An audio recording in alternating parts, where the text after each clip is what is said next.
la subsecretaria legal y técnica del Ministerio de Capital Humano, con Ariel Romano, el abogado de ese ministerio.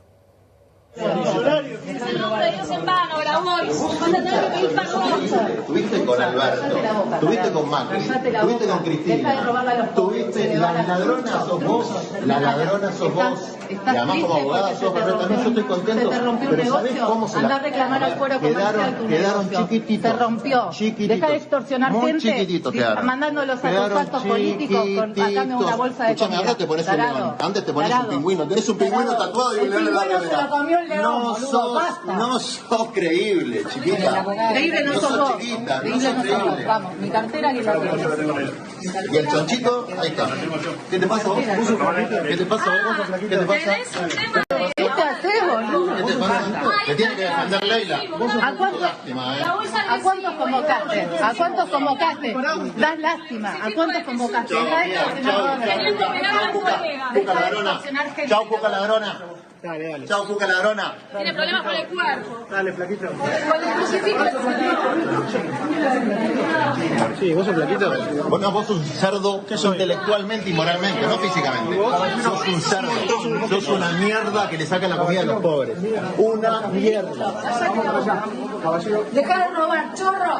Salí kirchnerista, macrista, masista, mileísta. No tenés credibilidad. Y además como abogada sos barresa. La atención en este momento en la Cámara de la Audiencia estuvo la abogada de aquí. Qué personaje esta Leila Gianni, ¿no? Me parece que nació otra estrella en el firmamento del panorama político libertario. Independientemente de los que nos pueden incomodar, los insultos, las descalificaciones, hay algo en la política argentina que cambió notablemente. Hace algunos años, alguien que quisiera ser candidato a presidente no podría haberse comportado de esta manera. Y Javier Milei ya hizo historia rompiendo todo protocolo y movió la condición de lo posible en los intercambios de los políticos. Luego de este hecho, que se produjo porque hubo un equipo legal del Ministerio de Capital Humano que fue a apelar el fallo del juez Sebastián Casanello, que instaba al gobierno a presentar un plan para repartir la comida antes de que se venza, se produjo una audiencia de la parte denunciante, justamente encabezada por Juan Grabois. Ahora vamos a leer el tuit que Grabois publicó luego de este hecho que sucediera, denunciando algo inquietante. Le vamos a pedir a nuestro locutor, Elian López Caucero, de que por favor lea ese tuit.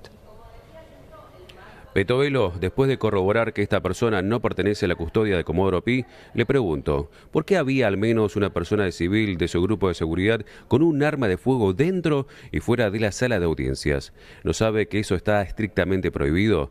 ¿Van a repetir lo que hicieron con Federico Fernández en el piso 15 de la Secretaría de Trabajo, cuando le pusieron un arma en la cabeza para que firme una declaración jurada, inculpando a un funcionario y liberándola a usted de culpa y cargo por contrataciones que usted firmó?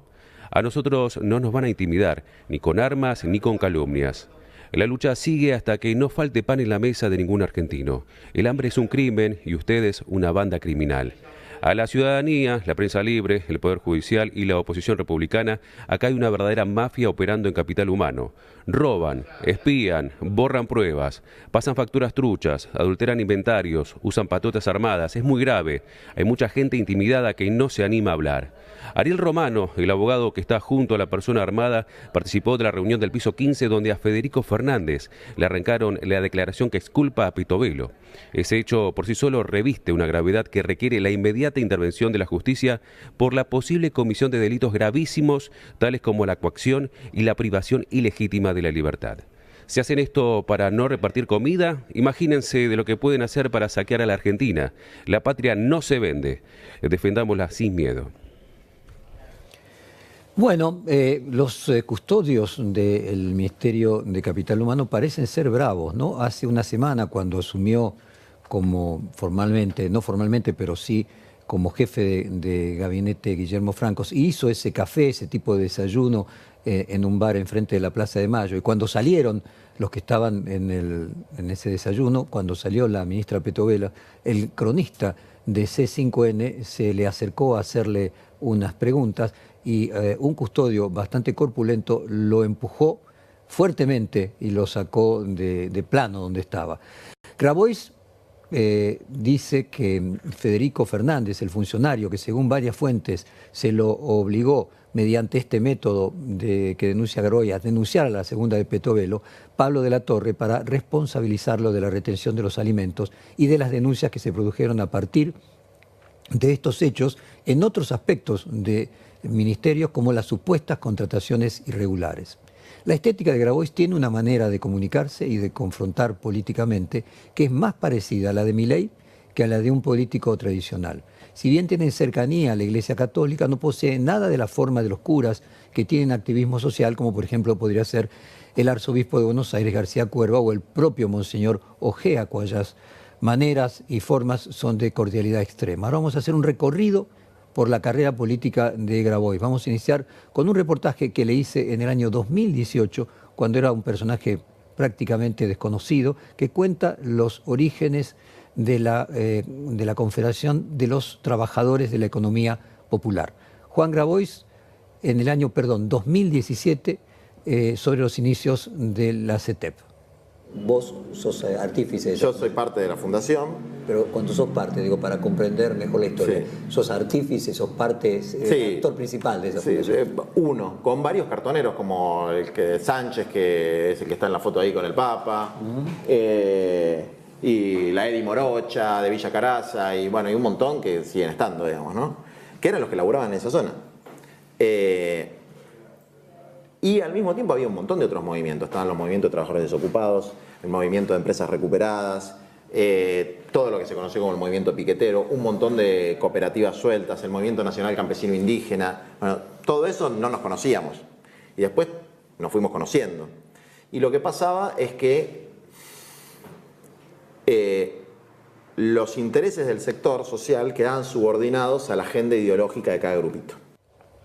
Estaba haciendo cuentas, ¿no? Pasaron 7 años. La voz es la misma de Grabois, pero aquellos que además de escucharnos nos ven por televisión, era un Grabois con una cara de nene y de pelo largo, como si en estos 7 años hubiese vivido 70.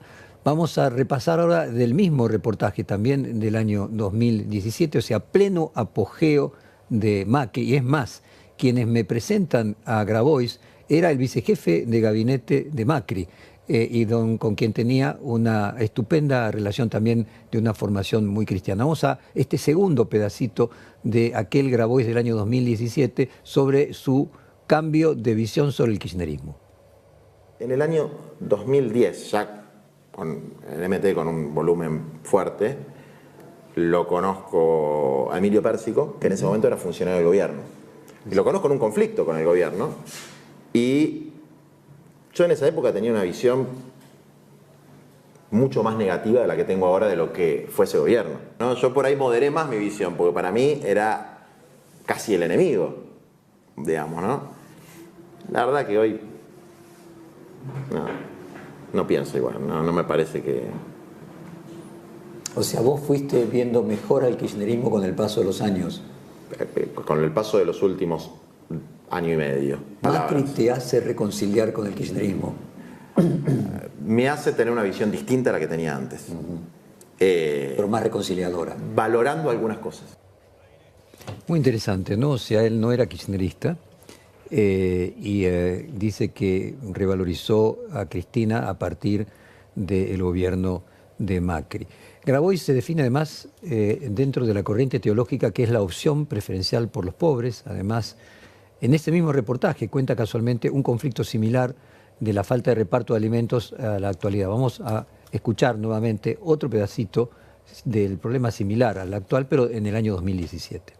El tema de la opción preferencial por los pobres, que es Dios nos ama a todos, pero hay una opción preferencial. O sea, hay una prioridad. Hay algo que tiene que ser prioritario. No hay nada más importante que resolver el problema de la pobreza y del trabajo, sobre todo para las futuras generaciones.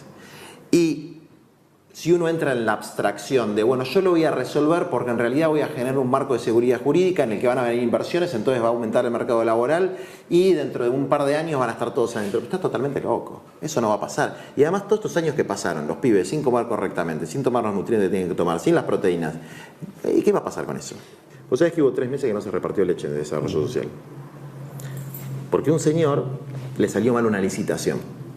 Y ese señor, como no quería quedar mal, no hizo una compra directa. Extraordinario. Entonces 3 meses los pibes no tomaron leche. Para mí eso es una actitud criminal. Igual de criminal o peor que la de cualquiera de los corruptos. Bueno, ese mismo año Juan Grabois fue detenido en medio de una represión a los manteros de Once. Él fue a defender a los vendedores que se encuentran en esa zona, varios de los cuales pertenecen a la CETEP, a los Central de los Trabajadores de la Economía Popular. Vamos a compartir ese fragmento. Ya ahora estamos en el año 2018, lo que escucharon hasta ahora fue del año 2017. Juan Grabois detenido tras defender una protesta de vendedores ambulantes. El nivel de arbitrariedad del gobierno de nuestro país ha llegado a un grado intolerable. Un grupo de jóvenes vinieron a defender a los trabajadores de la vía pública, a los vendedores ambulantes que están tratando de ganarse el pan a partir de su propio trabajo, su propio esfuerzo en un contexto de una terrible crisis económica. Personalmente llegué para ejercer mi rol como abogado y fui detenido de manera arbitraria, con golpes, con insultos, y aquí estamos junto a trabajadores migrantes de Senegal, junto a militantes sociales, a Rafa, secretario general de la CETEP Capital, a Sergio, presidente de la Federación de Cartoneros y Recicladores, a Alejandro Valiente. Hemos sufrido todo tipo de maltratos, nos han detenido de manera absolutamente arbitraria y hemos sido hostigados por nuestra pertenencia política y organizativa. Entonces, nosotros le pedimos al pueblo que haga sonar el repudio por estos actos de intimidación que se dan en el marco de la entrega de nuestro país al Fondo Monetario Internacional, el saqueo de nuestros recursos, el hambre y la miseria de las mayorías populares.